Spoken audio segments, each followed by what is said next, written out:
Hi, I'm Thara Viali, and I am a naturopathic doctor, and I'd like to talk to you about sugar today, and in particular, why I think we need to make friends with sugar. Sugar has been given a bit of a bad rap. It's sometimes considered evil, or that we should avoid it at all costs, or that it is creating a lot of chronic diseases and conditions in our society.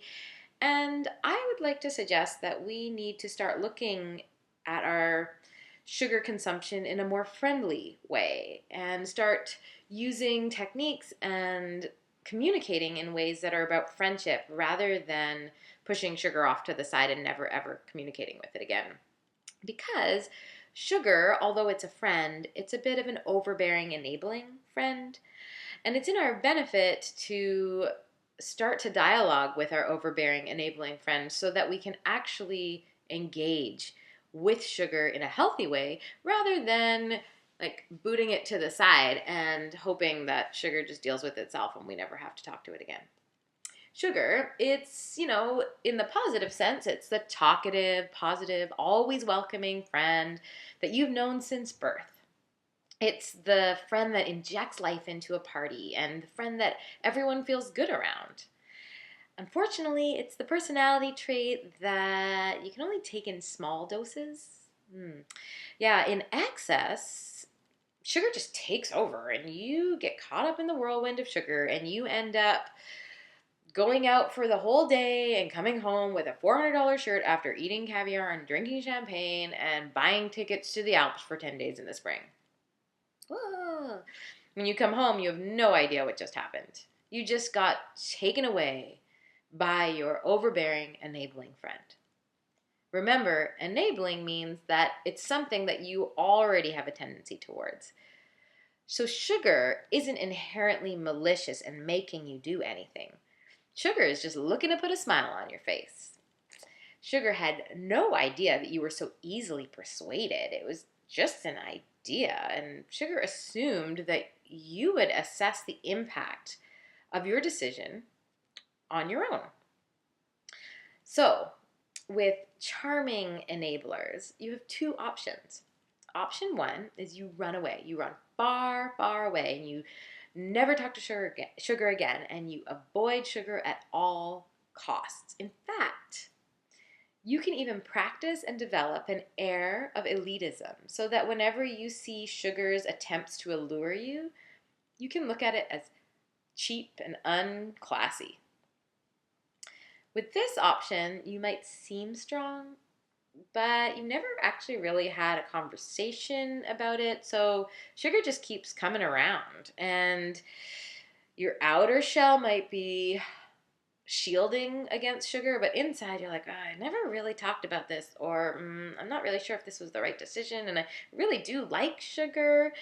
And sugar is just standing there wondering why you up and left and why you're such a jerk about it. And sugar is in it for life, is committed to you. Why are you avoiding sugar?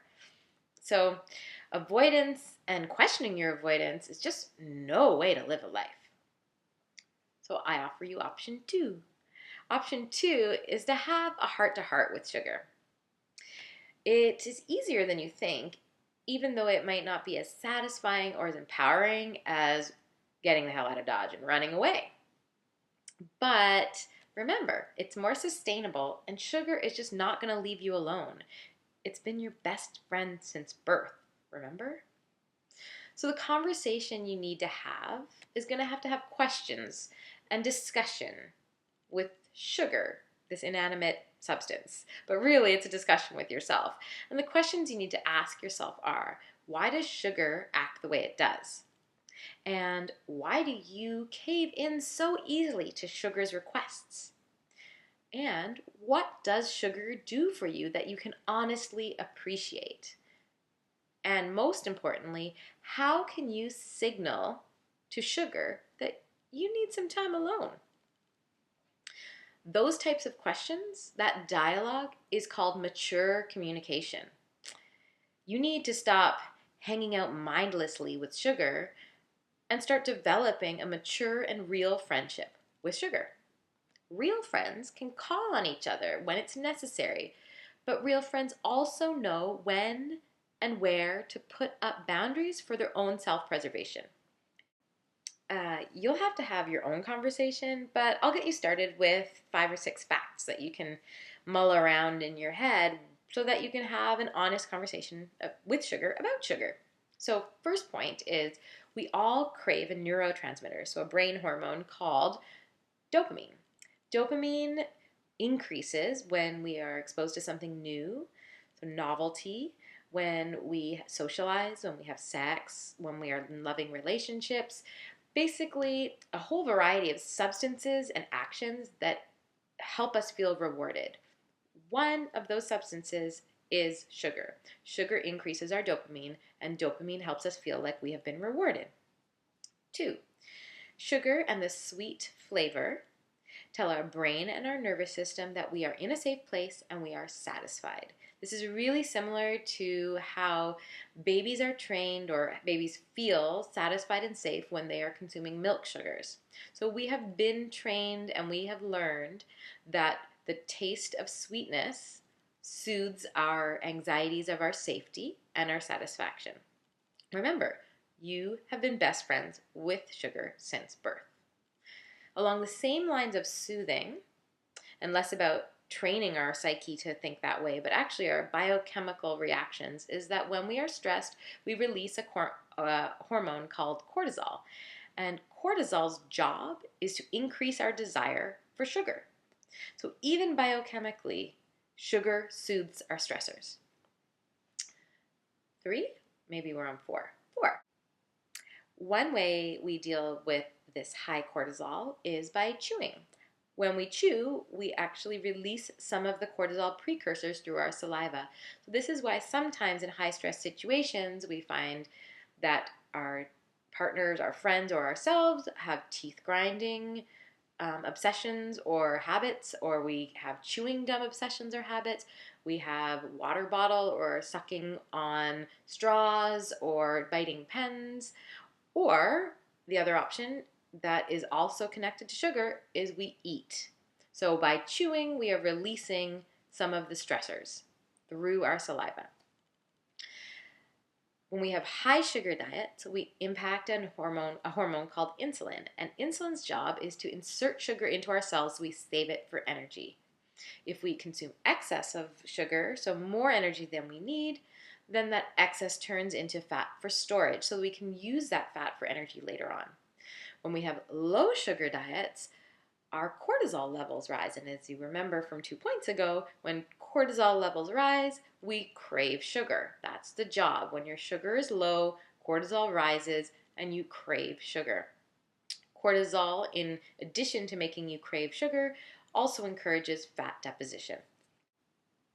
So we crave sugar for 3 main reasons as a summary of all those points. When we need dopamine, when we have depleted our energy resources, and when we feel unsafe. I look at managing those 3 pieces of sugar craving and blood sugar management through a 2-pronged approach, kind of like a good cop, bad cop coming to catch the suspect in the middle of a tunnel. Approaching from different sides and allows us to make sure that we don't avoid or dodge around something. So there's the substance of sugar and its physical and physiological effect on us. And then there's the soothing quality of sugar, which is the psychological effect on us. Sugar is important for both of those pieces of our life. To effectively become friends with sugar, we need to address the physiology of energy management in our bodies, and we need to address the psychology of addiction and reward in our brains and in our psyche. One without the other, and sugar is just going to bolt out that tunnel through the other end. So you need to ask yourself, how are you managing your energy levels? How are you managing your stress levels? And what are you doing in your life that feels rewarding? And last question is, where is it that you are feeling unsafe? Because that is the most likely place that you will start to want sugars. If you can change or address any of those things, you can become friends with sugar. So now, go have a mature conversation with your friend, sugar.